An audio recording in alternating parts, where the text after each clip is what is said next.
Good morning out there, world and fellow sickle cell warriors. My name is Nyasha, Boyette Nisa, but everybody calls me Nye. I'm 40 years young, because I still gets it popping. No, but seriously. I'm 40 years old. I have sickle cell type SS up until I was a teenager. They actually diagnosed me with SC, even though my mom had SS. And then I started hitting like major complications, and then they determined that it was indeed SS.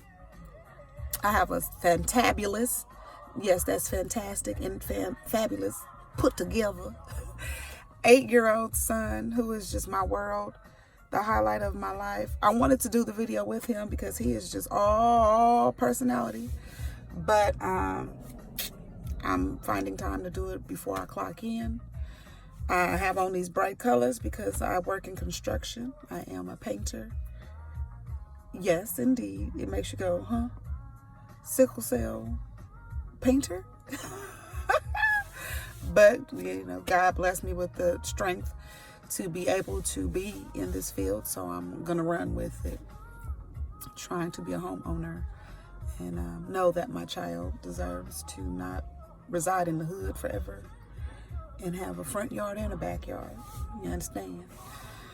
But it's hard to say what my most memorable sickle cell crises or experiences been thus far. As a kid, you're in the hospital during holidays, and my mom was brilliant. She tried to do the opposite of what her mom did with her having sickle cell. And I remember being in there on Halloween, and my mom made me a costume, and we walked around the floors collecting candy, because that was my version of trick-or-treating. But I had dope friends who went trick-or-treating and then brought me candy as well. I remember when the towers went down in New York, 9/11. My mother and I were in the hospital together.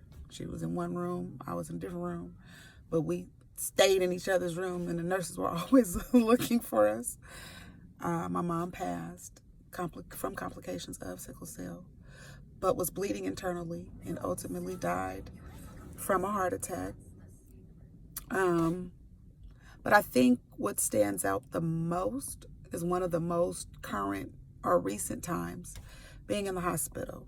I was leaving school, everybody high-fiving, see you tomorrow, all the stuff. I didn't feel sick at all. Regular, tired, regular, whatever, day-to-day stuff, but not sick. Was in the car for about 10 minutes, driving home, and was like, ooh, what's that? Let me get my pills. And before I can get my pills, it happened again. Oh, let me double up. I'm not trying to go to the hospital because the ER is no bueno once you become an adult in California. And it got so bad, I broke out in a sweat. I had to pull over on the freeway, and I'm just screaming, hollering at the top of my lungs because I'm just experiencing pain that I've never experienced before. And I called my brother, but I'm crying so much. He's screaming, panic, don't know what to do, say, or how to help. So then I just start calling people and can't talk because I'm crying. The sheriff came, the ambulance came. I ended up in a hospital in an unfamiliar place. And they definitely didn't know how to treat sickle cell patients. They're Googling stuff as I'm trying to communicate to them. My family had to get up to the hospital because they were just like clueless. My family's getting frustrated.